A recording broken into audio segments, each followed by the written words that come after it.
নমস্কার বন্ধুরা, আশাদের খোঁজে রান্নাঘরে আপনাদের স্বাগত জানাই।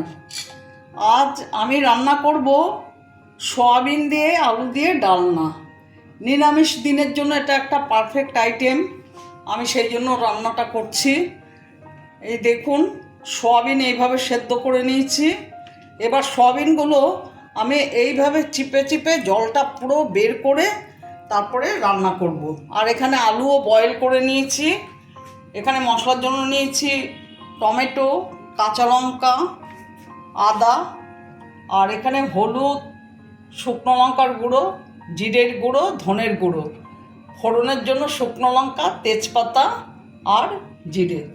আমি এখন মশলাটা পেস্ট করে নেব আর সয়াবিনগুলো এইভাবে চিপে চিপে জলটা বার করে নেব।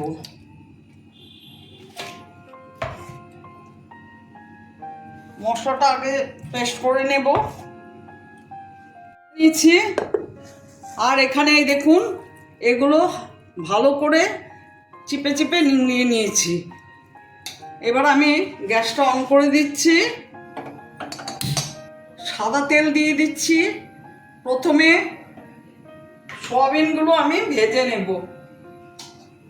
তেলটা গরম হয়ে গেছে, সয়াবিনগুলো ছেড়ে দিচ্ছি, ভেজে নেব।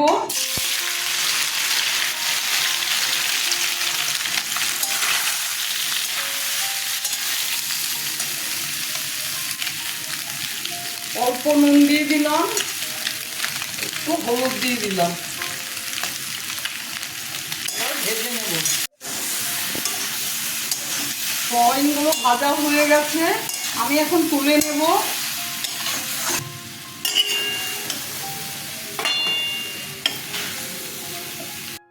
আবার একটু তেল দিয়ে দিচ্ছি।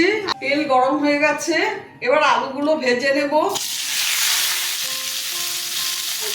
দিলাম, অল্প নুন দিয়ে দিলাম। আলুগুলো ভাজা হয়ে গেছে, আলুগুলো তুলে নেব। এবার দেখুন, সয়াবিন ভেজে রেখেছি, আলু ভেজে রেখেছি। এখন আবার তেল দিয়ে দিচ্ছি। এবার মশলা দিয়ে এটা ডালনাটা করব। তেজপাতা, শুকনো লঙ্কা দিয়ে দিলাম, জিরে ফোড়ন দিয়ে দিলাম, আদা, লঙ্কা আর টমেটো ছেড়ে দিলাম। এটা ভালো করে কষিয়ে নিয়ে অন্য মশলা দেব। সয়াবিনের ডালনা পেঁয়াজ রসুন দিয়েও, কিন্তু আদা পেঁয়াজ রসুন দিয়েও মাংসের মতো করেও রান্না করা যায়। সেটা এমনি দিনে খাওয়া যায়, কিন্তু নিরামিষ দিনে খাওয়ার জন্য আমি নিরামিষভাবেই করছি এটা। আপনারা ওই যে চাইলে আপনারা পেঁয়াজ রসুন আদা দিয়েও এটা করতে পারেন, আমরাও করি অন্য দিন।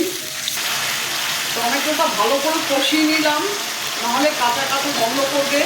এবার বাকি মশলাটা দিয়ে দিচ্ছি। 1 চামচ হলুদ, লঙ্কা 1 চামচ, জিরের গুঁড়ো 1 চামচ, ধনের গুঁড়ো 1 চামচ, স্বাদ মতো নুন দিচ্ছি। নুন আমি ওই ভাজাতে দিয়েছিলাম আলু আর সয়াবিনের, তাই অল্প করে নুন দিলাম। স্বাদ মতো চিনি দিলাম।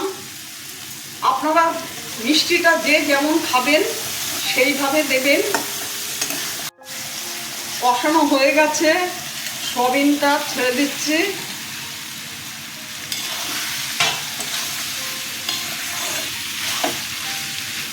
আলুগুলো ছেড়ে দিলাম। মশলা যত ভালো কষানো যায় তত ভালো হয়। আর সবজিও মশলার সাথে দেওয়ার পরে ভালো করে কষিয়ে নিতে হয়।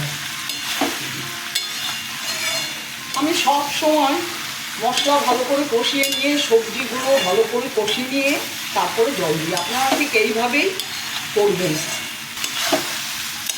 কষানো হয়ে গেছে, লেগে ধরছে নিচে। দেখুন, তেলও বেরিয়ে গেছে। জল দিয়ে দিচ্ছি।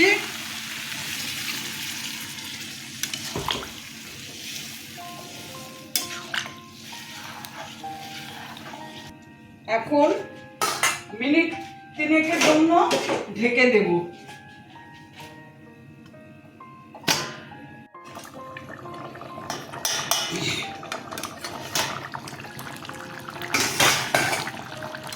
দেখুন কেমন ফুটছে। আমি আজ নিরামিষ সয়াবিনের ডালনা আপনাদের করে দেখালাম। আমি অন্য একদিন আবার আমিষ মানে আদা রসুন পেঁয়াজ দিয়ে করে দেখাবো। দুটো লঙ্কা দিয়ে দিলাম, ধনেপাতা দিয়ে দিলাম। তরকারিটা হয়ে এসছে, দেখুন কেমন হয়েছে। আমার ভিডিওটা যদি আপনাদের ভালো লেগে থাকে প্লিজ একটা লাইক, শেয়ার, অবশ্যই সাবস্ক্রাইব করে দেবেন, সাথে কমেন্টস দেবেন। আপনারা ভালো থাকবেন, সুস্থ থাকবেন, আর এইভাবে সয়াবিন ভেজে এইভাবে রান্না করে খেয়ে দেখবেন, ভীষণ ভালো লাগে। আমি গরম মশলা দিয়ে দেব, গরম মশলা দিয়ে দিলাম,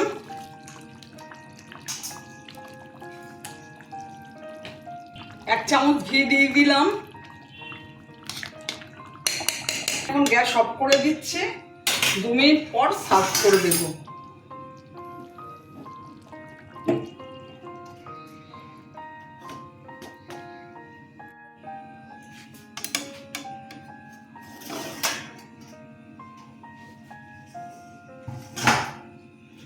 দেখুন কেমন দেখতে হয়েছে। এখন আমি সার্ভ করে দেব।